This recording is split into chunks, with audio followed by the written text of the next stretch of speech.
Do you know that you can train your brain to be calm even when you have a history of being reactive and emotional? Well, you need to learn about neurofeedback.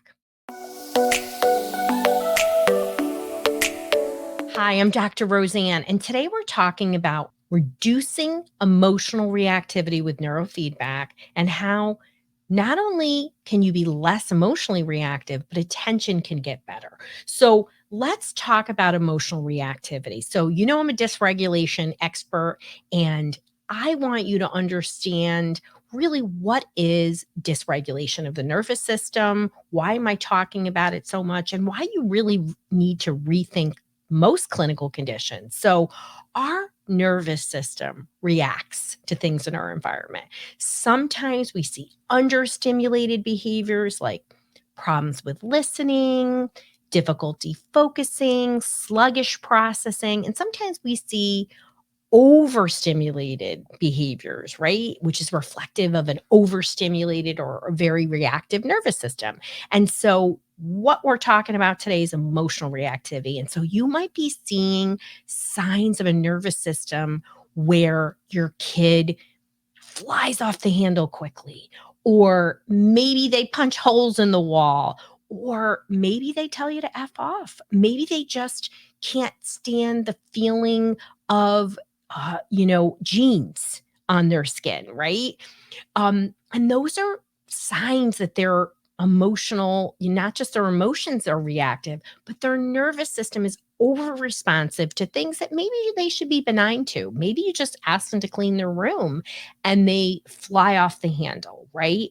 So when we start rethinking about those behaviors we see and we say, wow, is this really a reflection of what's going on in their nervous system? And that's what I want you to start thinking about. Dysregulation is really about clues of what is going on in their nervous system. So you see some of those understimulated behaviors that I talked about, or some of these reactive things. Kids don't mean to be emotionally reactive. I think the first question you have to ask yourself is, what is home like? I recently, worked with a family where everybody was emotionally reactive. I mean, everybody. And in a shocking level, doing it right in front of me, and actually felt like it had nothing to do with their kids' behavior, right? So, which is also shocking. I mean, you know that when we have it together, when we're regulating, our kids are much more likely to regulate. But it was a great example of just how wrong things can go, right? And so when you have an emotionally reactive kid, you've got to pull back, you got to put your own oxygen mask, and you have to really think about, how much am I helping or hurting this? And that doesn't mean you're a bad parent. It's part of what happens. We all fall into behaviors, but when you know better, you can do better, right? So, when you're emotionally reactive, what happens to the nervous system? What happens to your attention systems? What happens to learning? What happens to the behavior? So, once you start moving into this sympathetic dominant state, that's the most activated state, right? Our autonomic nervous system regulates our stress response. So when we're nice and relaxed, we're in a parasympathetic state, but emotionally reactive individuals, children, they move to this nervous system activation. I call it like you literally are just jacking up your nervous system. So it's in this rev state, rev state, rev state. The more it revs, the more you go into sympathetic dominant, the more the nervous system goes into that state. So you have a child who's, startled by any type of sound, chewing, loud sounds, right? It can be a variety of sounds, could set them off. Startled by any type of sound, chewing, loud. The more that happens, the more their nervous system falls into that behavior pattern, right? And that's why it's so confusing sometimes, and parents often misunderstand that, your kid's not doing this on purpose. But their nervous system is falling into that habit, right? I hope that's an aha moment for people, because I deal with parents all the time and they're just like, are they doing this on purpose? Am I doing something wrong? And this is about, again, knowing better so you can do better. So when that nervous system is activated, if you've got a reactive kid, I have a reactive kid, they don't hear you. When they're in the red, they don't hear you. So it's going to affect their ability to pay attention, their learning, and doing something different than flying off the handle or punching a wall or shutting down. These are ways that they just fall into behavioral patterns, right? And again, we can fall into healthy behavioral patterns as adults, how we manage stress, or we can fall into unhealthy patterns. And this is the same for children, right? And they're learning. So those signs of emotional reactivity are there, right? And when we try to support our kids, we often struggle with, how do we deal with it, right? Please listen to my comms dysregulation parenting protocol episode. It's really foundational in my work and it really can help you. But I want to talk to you about neurofeedback, because when you're dysregulated, there's two parts that have to happen. One, we have to calm the nervous system down. We got to get you out of that jacked up state, because your kid's much more responsive. You're much more responsive when you're not as reactive. So neurofeedback is one of my all-time favorite tools to help you do that. Yes, I love things like magnesium. Yes, I love things like PEMF. And there are a lot of things that are helpful, and there's a lot of strategies. But here we're talking about neurofeedback, especially when you're in a long-term issue and it's not getting better. You have a crisis. The family's stuck. There's a lot of reasons why people seek me out. And if you're looking on working one-on-one with me, we accept just a handful of people every month. We don't care how hard your problem is or how complex or how long it's going, but you got to be nice. You can't identify as rude or disrespectful. I say it all the time because sometimes disrespectful people try to come and work with us and they're rude to my staff, and that's not going to happen. So you're going to go to drroseann.com/help, and you're going to fill out a solution matcher, and it's going to match you to the right solution for where you're at. Maybe it is working one-on-one with me. Maybe it's our calm PEMF. Maybe it's our dysregulation solution, but it will match you to what you need right now. And I highly encourage you to do it. You get great emails, you get alerts on the videos and the podcasts and the blogs, and I have unbelievable free resources for parents. And if you're watching or listening, please let me know, leave a review on iTunes, let me know on YouTube how this is positively helping you, because that's why I do what I do and I appreciate it.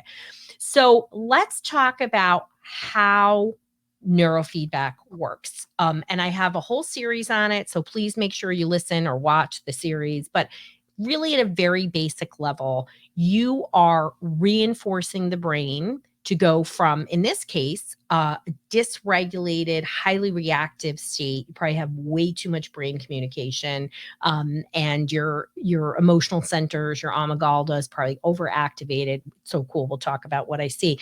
But you're teaching the brain to move from this unhealthy state to a healthy state through a process of measurement and reinforcement. So my process is, and people fly in from all over the world, I do remote neurofeedback. They come in, we do a brain map, and then we send you home with equipment, and you're part of an amazing, our Brain Behavior Reset Program. It's a 6-month program. It encompasses a lot. And you get to spend time with me and my cool, amazing staff of human beings. So when we are in this process, we do this brain map. And as I said earlier, you can actually see exactly what's going on. I recently had a very emotionally reactive kid come to me, and it was a struggle to even get him here. And basically, they came in thinking it was ADHD, and it wasn't ADHD. It actually was OCD. And mom had started to suspect it because she was listening to the show. And I mean, that's why I do what I do. And she had spent, this is a teenager. It's been a very long time thinking it was one thing and it was something else. So this emotionally reactive brain, his amygdala was on fire. He had hyper brain communication. You literally can see the structures and how the brain is talking. How cool is that?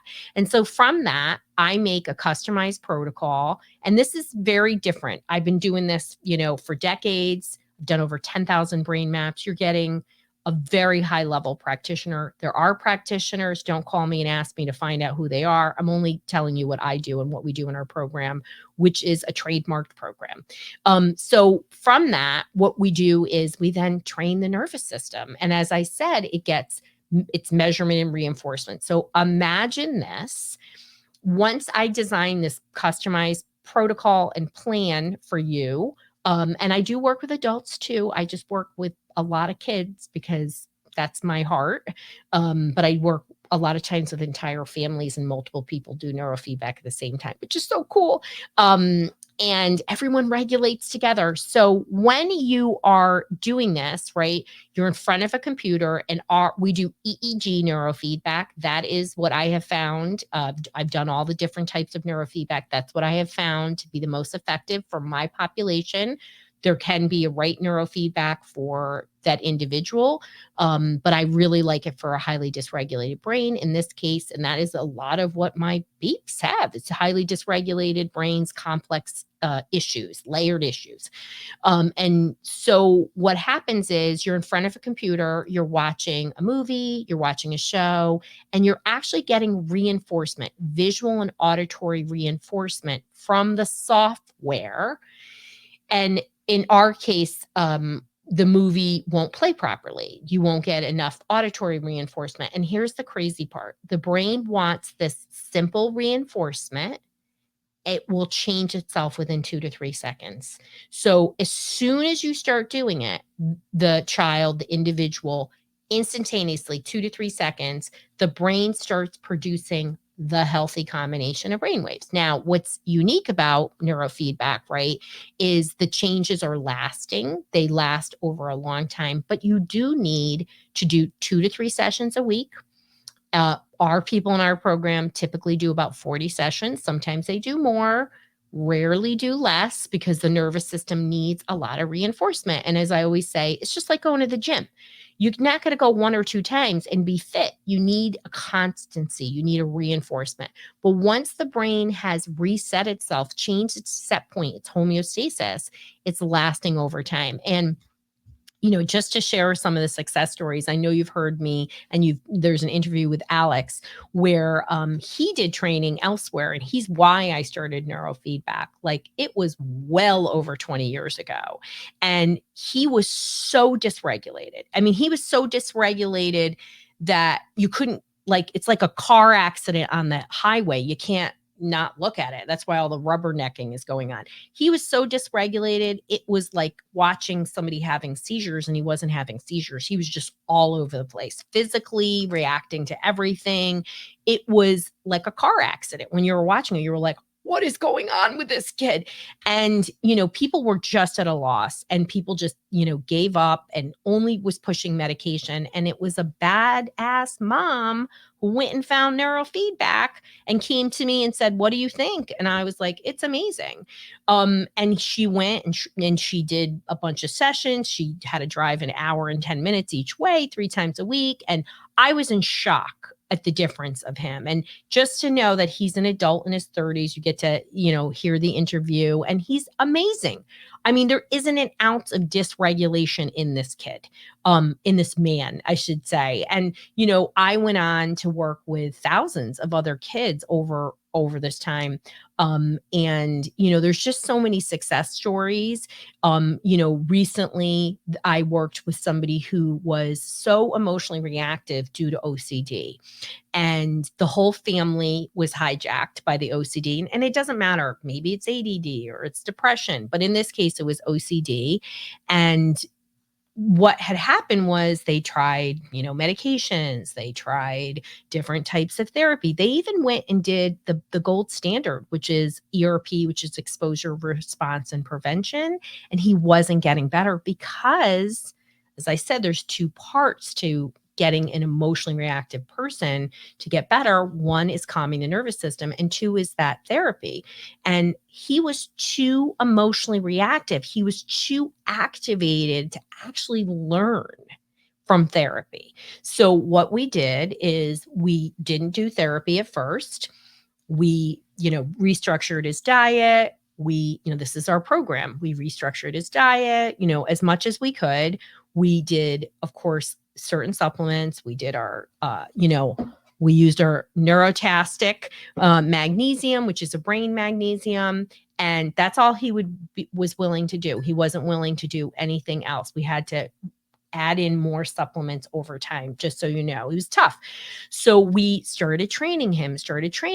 And what mom and dad saw, right? This is a teenager. It's been going on a long time. They had, even tried inpatient. I mean, this isn't, this is a tough case. This is not a little bit, right, of a problem. And what happened is over time, his reactions became not as big, not as frequent, and he was able to recover quicker. So normally when he was having a worry, a fear, and had rituals, it would go on. It would go on for hours. And as he explained to me, he was spending the bulk of his day worrying and these fears. And just know that it started out with just anxiety for him. And I really feel that anxiety is one of the biggest missed things. And it can appear like it's a good thing because maybe that anxiety propels your child to do well. Temporary anxiety is normal. Long-term anxiety is bad. And so what happened was he, instead of developing a healthy coping mechanism because his nervous system was too activated, he then switched into intrusive thoughts, and then rituals developed around it. And the parents can only connect the dots looking back. Before they even realized it was OCD, it was like the house was on fire and they didn't know what to do. So they tried all these things. This is over a number of years, and he was probably 12 or 13 by the time they started actually physically noticing. Everyone always thinks you're going to notice OCD. It's usually internal. And in fact, until they started working with us, they had no idea the level of worry that he actually had in rituals, mental rituals, because we always think you're hand washing or you've got germ things. He didn't have any of those. So what then happened is we calmed his nervous system. He moved out of a sympathetic dominant state, and this is what I specialize in as a dysregulation expert. And I gave him wiggle room. And when I gave him wiggle room, so he just wasn't in fight, flight, or freeze all the time, he then could learn. And so we went back to exposure, response, and prevention. And then he learned the therapeutic skills to give the punching, the 1-2 kick, to his OCD. He learned to talk back to his OCD and his worries. And then OCD went down, and then they had to do work on anxiety and finding healthy coping mechanisms. There's no quick fix. Neurofeedback is very effective. And it's an amazing tool. You'll see mixed things about it out there. Go back and listen. There's, to the other episodes. There's tons of research on it, 3,000 peer-reviewed studies, tens of thousands of research. I would say the biggest complaints are that, or people don't find success. Often it's because they don't complete the amount of sessions that is required. Even in the case with my angry family, they didn't do the things I asked them to do. You can't just do neurofeedback and not change your angry behaviors and expect your kids to be less reactive. There has to be a comprehensive part. It is both calming the nervous system and learning new behaviors. So I hope this was really helpful for you. If you are interested in getting started with neurofeedback, we do work with people all over, mostly the United States, but you can go to drroseann.com/help. And you can go back and listen to the other episodes in terms of finding a provider in your area. If that's what you're looking for, only go to somebody who's certified. But I hope this was a really good conversation. I want you to rethink emotional reactivity. Please know your kid's not doing this on purpose. Know that their nervous system is stuck. You got to get their nervous system to regulate, and you have to teach skills, and you got to get those coping skills under, you got to teach them, and you got to be co-regulating. It's not easy, but it's about shifting what you're doing so you're working smarter and not harder. So I can't wait to hear how neurofeedback is helping you.